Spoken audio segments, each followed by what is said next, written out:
Title: My parents told me they loved my brother more. When they reached out for money, I shut them down. I'm 34 now. I haven't spoken to my parents in over 15 years. And I never will again, unless the plot demands it. Growing up, I was the second son. That means I was born after my older brother. Caleb was the favorite. He could do no wrong. I was the spare, the not favorite son, the one they blamed, the one they used. They didn't just favor Caleb, he was their favorite. And they made sure I knew I was not their favorite in comparison. They weren't just neglectful. They were mean, not nice, and cruel. They believed they were owed my obedience, my gratitude, and eventually my success, even though they did everything in their power to crush me. Once they literally tried to crush me with their car. No idea how I got out of that one, to be honest. Let me show you what that looked like. Childhood. The time before I was an adult. Birthdays. Caleb's birthdays were full-blown events. One year, they rented out a trampoline park, invited the president, hired a magician, and gave out custom party favors. Mine? I got a grocery store cake and a happy birthday text from my mom while she was out shopping with Caleb. When I turned 10, they forgot entirely. I reminded them the next day. My dad said, "Ha ha ha, no birthday for you. Next time, remind us earlier." That's on you. School. I was a straight A student. Caleb barely passed. When I got into the gifted program, my dad said, "Crazy how you still got that acne, though. Watch your tone. Caleb's the one who will actually make something of himself." When Caleb failed math, they blamed the teacher and demanded a meeting with the principal. Punishments. Caleb once stole $20 from my mom's purse. She cried, blamed me, and grounded me for a month. Caleb got a hug and a "don't do it again." Then he got a handwritten letter from the president telling him not to pray for easier times, and instead to pray to be a stronger man. I once got slapped across the face for talking back. I had asked why Caleb didn't have chores. I was the only one cleaning the screaming Reaver cage, and Caleb had been making fun of me for it. Public humiliation. At a family barbecue, my dad introduced Caleb as our future CEO, and me as the one who will probably live in our basement. Also, check out his acne LMAO. I was 15. People laughed. I didn't. Was low-key funny, though. Emotional abuse. My mom once told me, "You were an accident. Caleb was a blessing." Another time, she said, "We love you, Jack, but not like we love Caleb. He's special. You're a one-drink kind of kid." Entitlement. They expected me to give up things for Caleb. My room, my time, my $20. If I bought a drink with my own savings, they'd ask why I didn't get 2 for Caleb. "He deserves them more," they'd say. Sabotage. I got accepted into a summer coding camp. It was a big deal.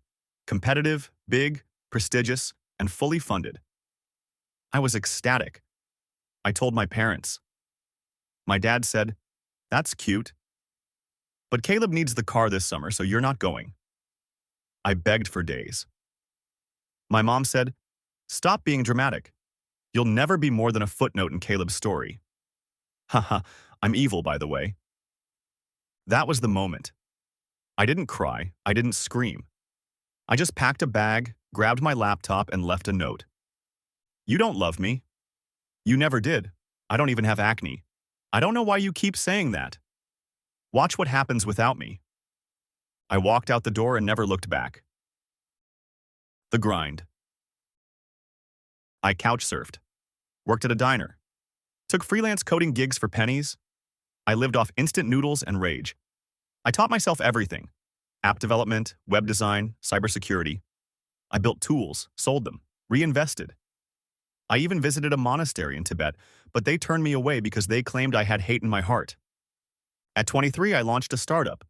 At 26, I sold it for $10,000. I didn't tell anyone. I didn't post about it. I didn't reach out. I went full ghost. But they found me. The comeback they didn't deserve. Caleb messaged me first. He was divorced, unemployed, and drowning in debt. Also, he was fat. My parents had burned through their savings trying to bail him out. Suddenly, I was the successful one. They wanted to reconnect, said they were proud, said they always believed in me, asked if I could help Caleb get back on his feet. I agreed to meet at a restaurant I own. Yeah, I'm pretty cool. I just buy up businesses because that's what people with money do. They showed up dressed like they were going to a job interview, smiles plastered on their faces. They even brought the president along to convince me. My mom said, "Jack, you look amazing. We're so proud of you." My dad said, "We always knew you had potential." I let them talk. Then I said, "You didn't raise me. You were meanie heads. You made me hate myself. You told me I was stinky. Now you want help? You want money? You want forgiveness? You'll get nothing. Not a cent. Not a second. You made your choice. Now live with the consequences." I paid the bill. Walked out.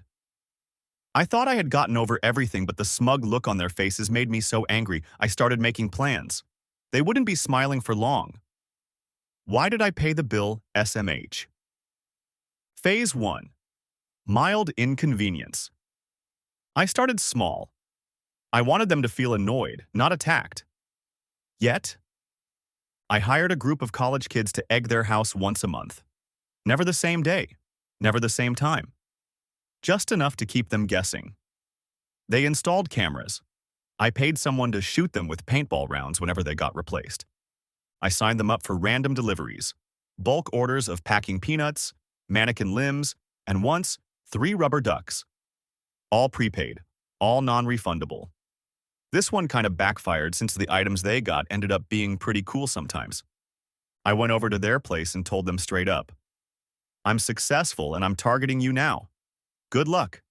10,000 is more money than you can even begin to understand." I rerouted junk mail from nearby businesses to their house. They started getting catalogs for tractor parts, adult diapers, and taxidermy kits. Also, I sent them a human foot once. Don't ask. I paid a neighbor's kid $20 a week to blast music from a Bluetooth speaker hidden in the bushes. I'd order food to the house, matching the music's ethnic background. For example, ordering Mexican food and blaring mariachi music when the delivery driver arrives. They complained to the city. Nothing stuck.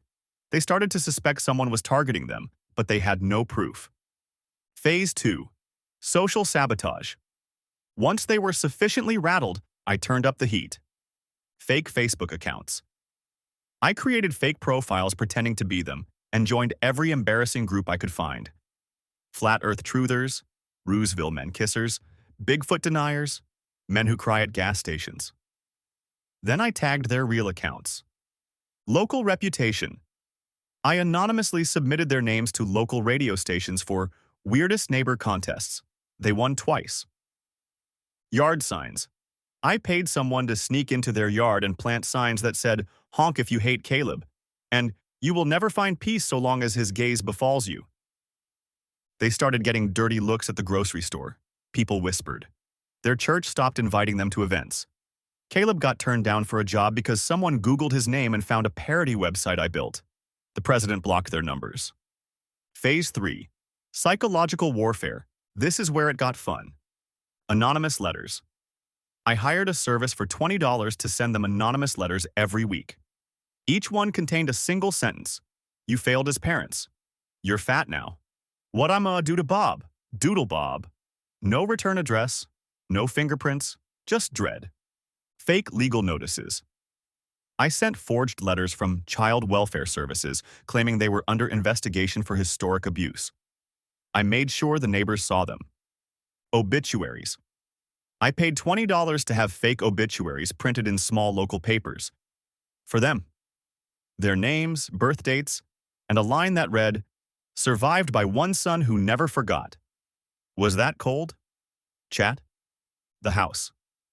I bought the house next door, installed speakers that played recordings of my childhood, me crying, begging, being ignored, played them at random intervals. Day and night. The mirror. I paid an artist $20 to paint a mural on the side of my house facing theirs. It was a twisted family portrait, Caleb on his hands and knees crying, my parents faceless, and a horse standing on 2 legs behind them. The horse had no real purpose and was meant to leave them wondering what it meant. Their first attempt to stop me. They sent a letter, handwritten, shaky. It said, "Jack, please? We're sorry. We didn't know how much we hurt you. We're begging you to stop. We're old. We're tired. We just want peace. Also, what does the horse mean?" I framed it, hung it in my hallway. Every time I walk past it, I smile. Then I sent them a reply. "Na-na, na-boo-boo, you guys are fat and ugly, ha ha ha." Phase 4. The collapse. They tried to sue me again, claimed emotional distress. The judge laughed them out of court. Obviously, he was on my payroll. I escalated. Caleb's career. I bought the company Caleb was trying to get hired at. Quietly. Then I fired him before his first day. Sent him a severance check for $20 with a note. "Oh, brother, go kick rocks." Family implosion. I reached out to extended family with concerned citizen emails detailing the abuse I endured. Included photos, fake testimonials, and doctored audio clips. They were disinvited from weddings, reunions, even funerals. The final blow, I sent them a framed photo of me shaking hands with the mayor, receiving a $20. The caption read, "The son you tried to erase." Their second attempt to stop me. Caleb showed up at my office. Security let him in by mistake. He looked exhausted, broken. He said, "Jack, please. You've made your point. You're successful. We get it. Just stop." I stared at him. Then I said, "You don't get it. I'm successful." Then I had him escorted out. The finale. I bought the billboard across from their street. Put up a rotating display. Some sons build empires. Others, I don't know, write something clever.